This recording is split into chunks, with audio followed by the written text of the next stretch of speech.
actually, I was going to talk about something.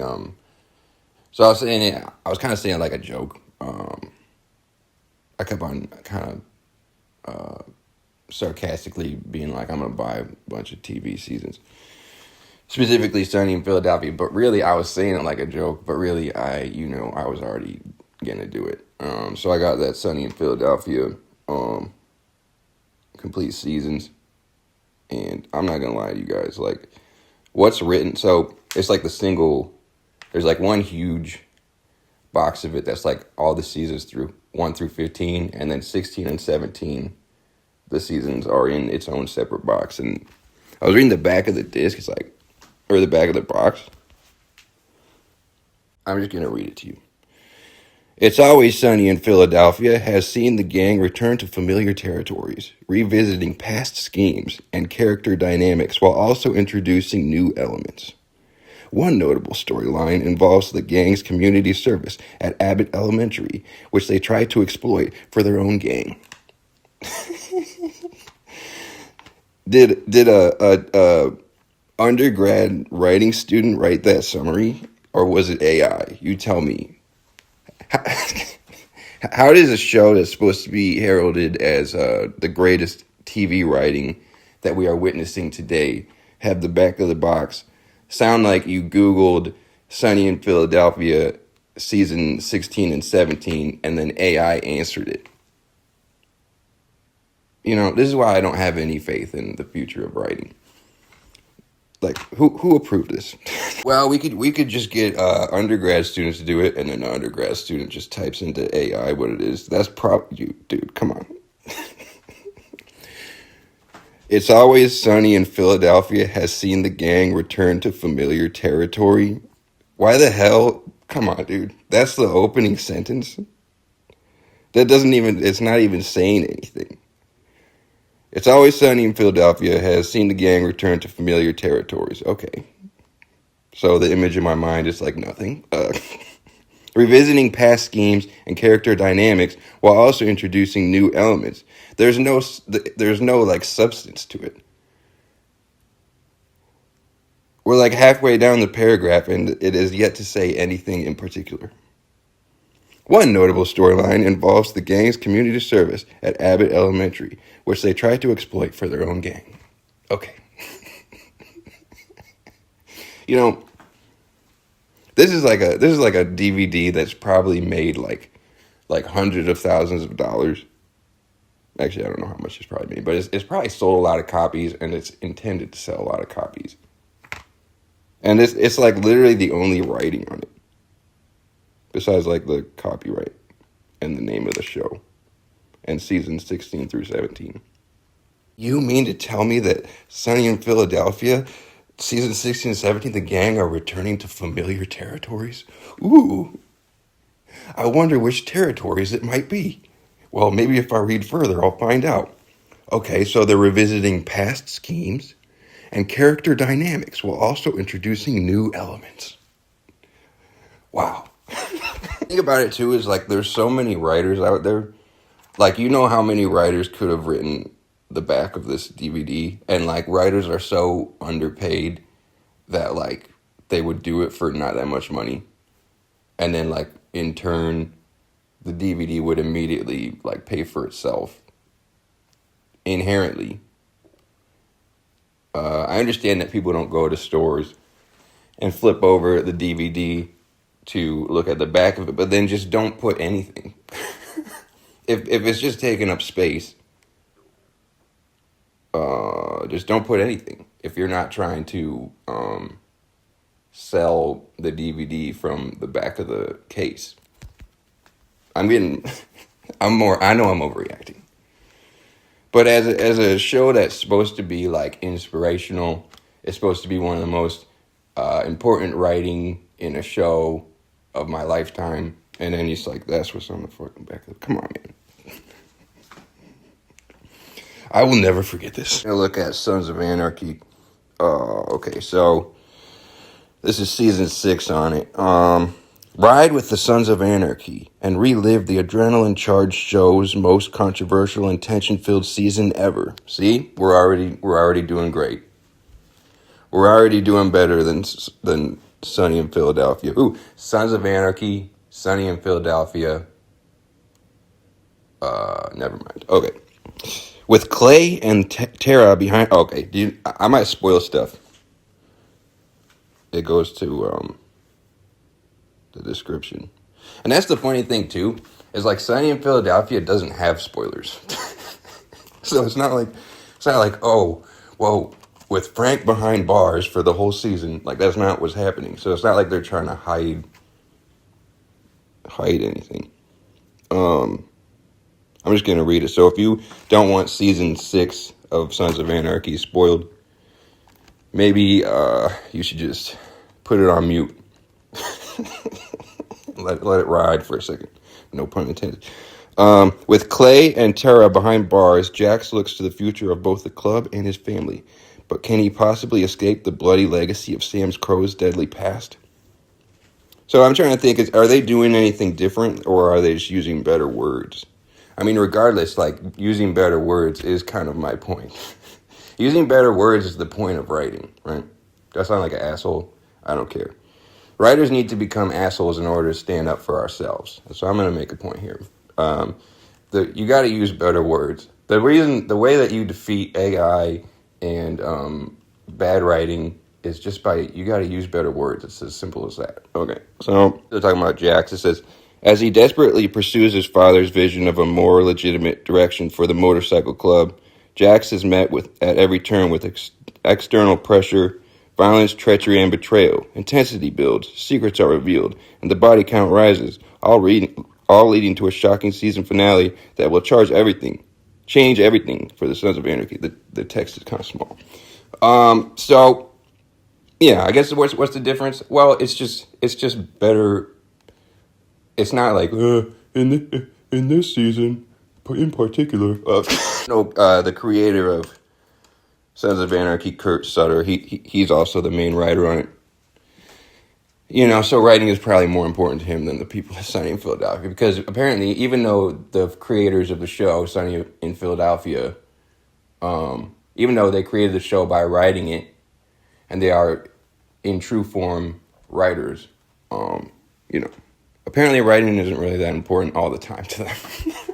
Here's the final thought about it. So I'm saying it's AI, maybe it's not, but it's almost like that paragraph on the back of the Sunny in Philadelphia DVD.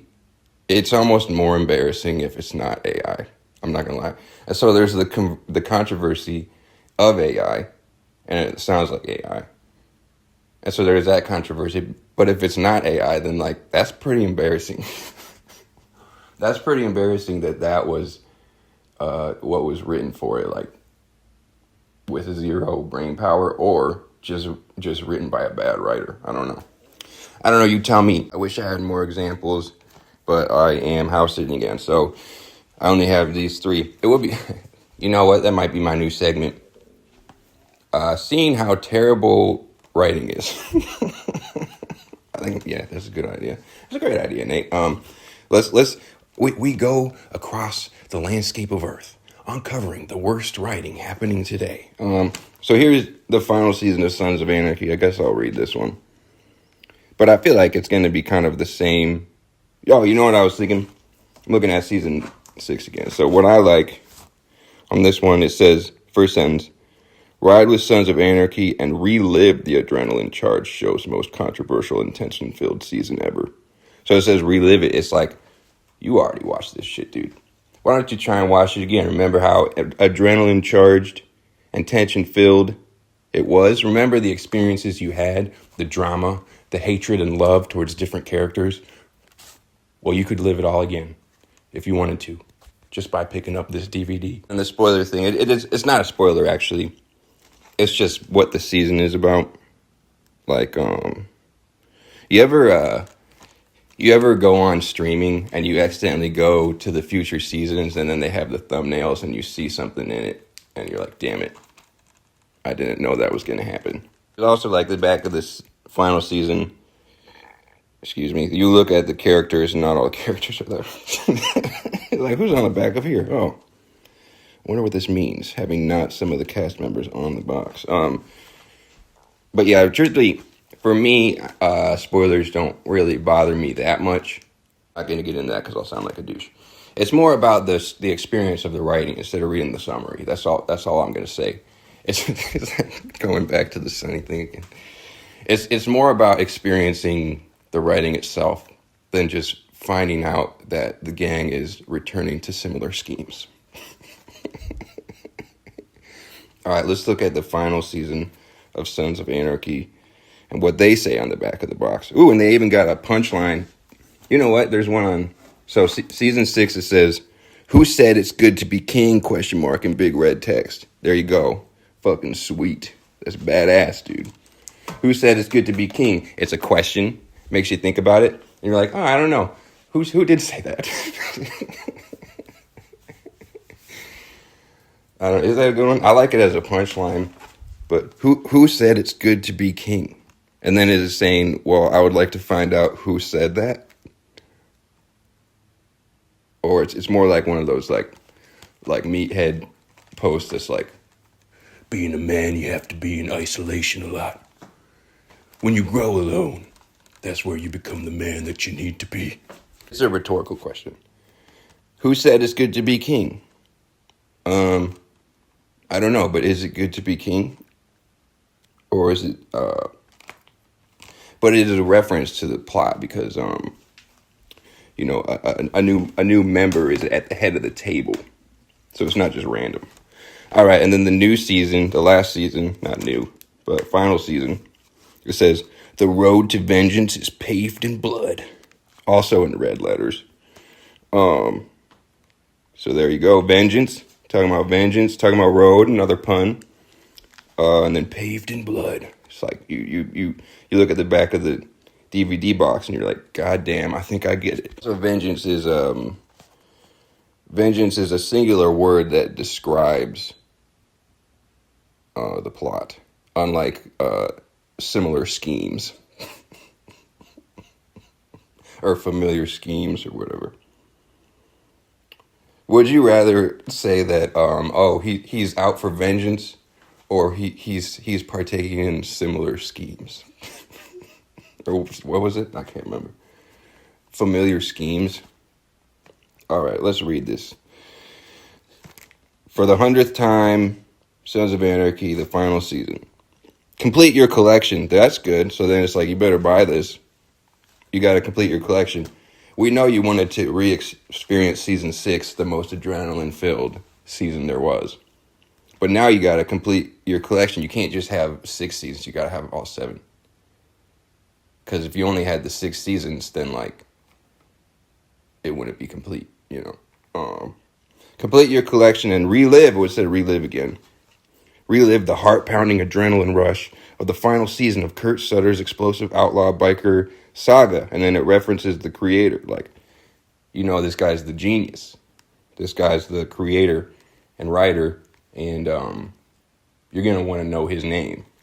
I kind of actually hate listening to people do close reading, so I'm doing it.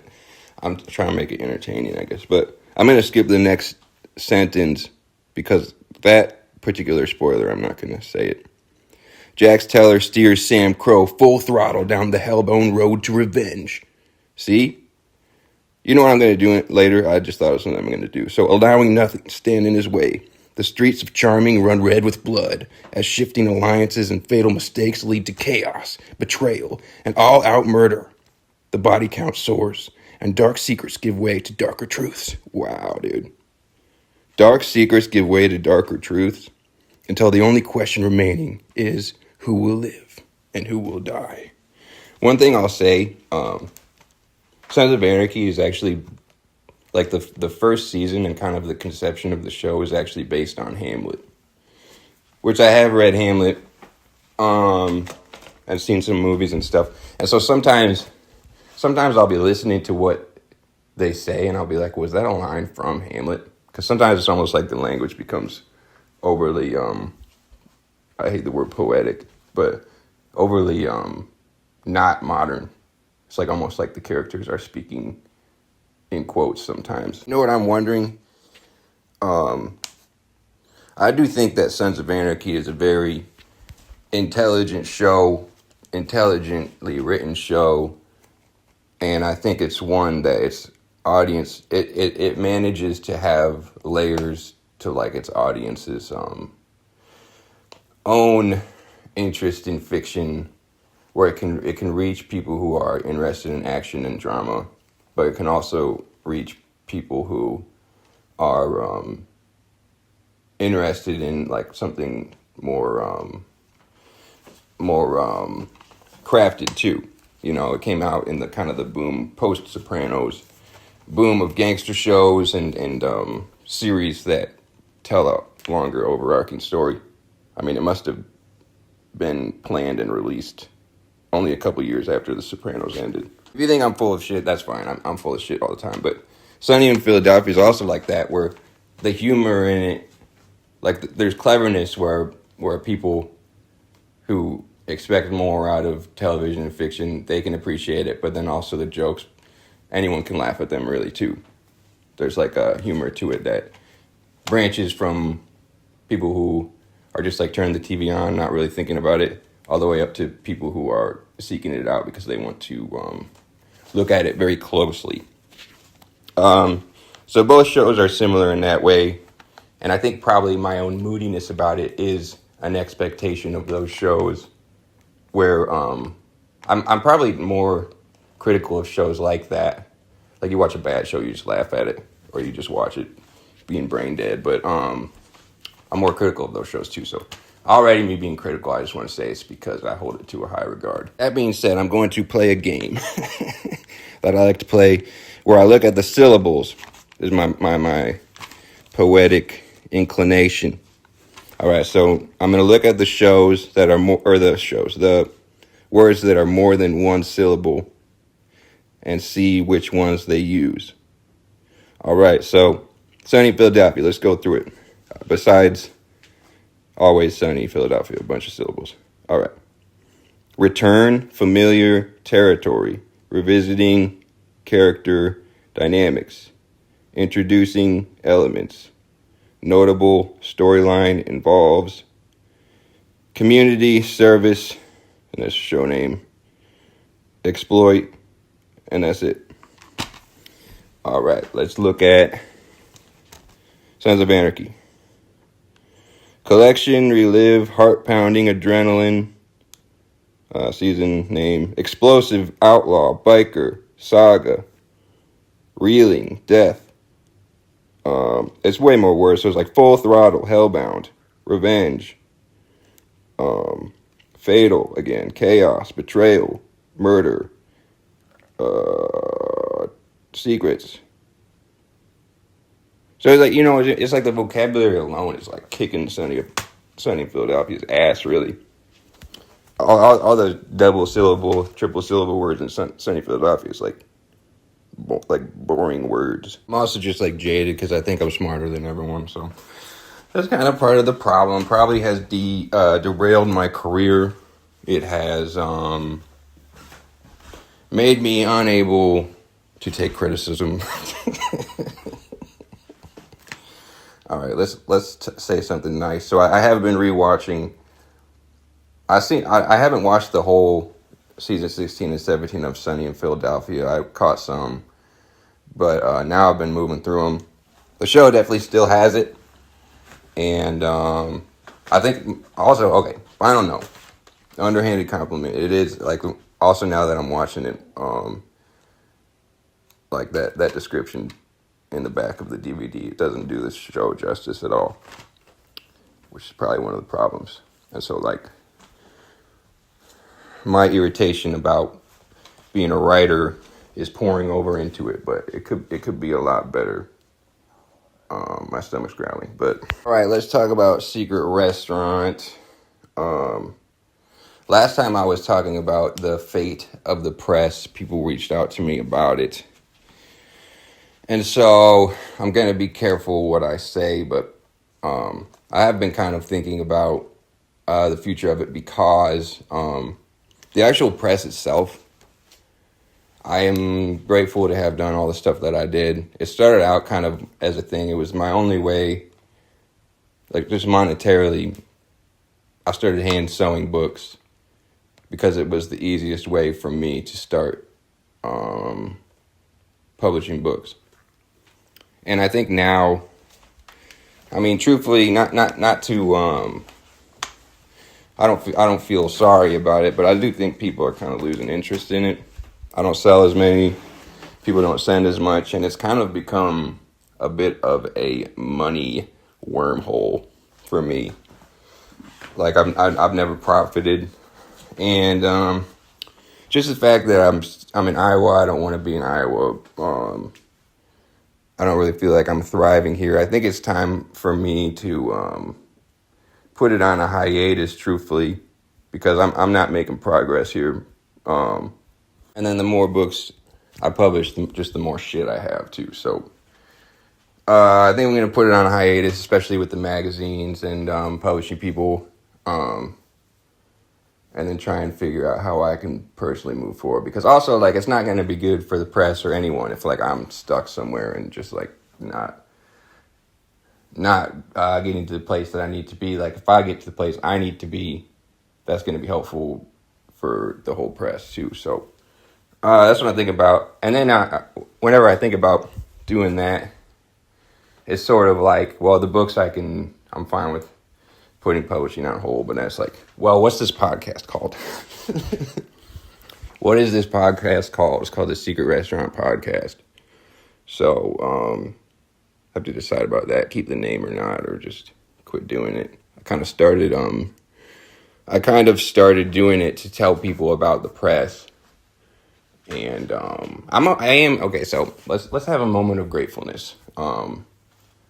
I'm always surprised when people have listened to it, and I'm thankful for everyone who has listened to it. Or like sometimes someone will tell me, I'll be like, whoa, I thought nobody was listening to it. Turns out people do tune in. I'm grateful for that. And then people have also been very supportive and encouraging about the books themselves. I just feel like it's time for me to actually kind of try and take a step forward. Because like I said, I don't want to live in Iowa anymore. I don't think I'm thriving here. I feel like a weirdo here. And I sort of haven't felt, I've been here almost 2 years, and I haven't really felt like I've met my match here, or I've met my people who are going to push me here. So, I'm not moving tomorrow, but I need to figure out how to just take a step forward or whatever. Still gonna keep writing. I have a obsessive impulse to do that all the time, and I am still always in the market to freelance for people, always in the market to read people's work or share work or just talk about writing in any way. But as far as the entity of Secret Restaurant, it's been like 4 years almost, so I think it's time for a reevaluation. Was that interesting? I didn't even laugh that whole time. You got to make sure to make yourself laugh at least once every minute or so, out of insecurity that people won't listen to you. All right, that's all I got. I'll see you guys, or maybe I won't. Maybe this will be the end of our relationship now that I don't have a press or whatever. All right, love you guys. Bye.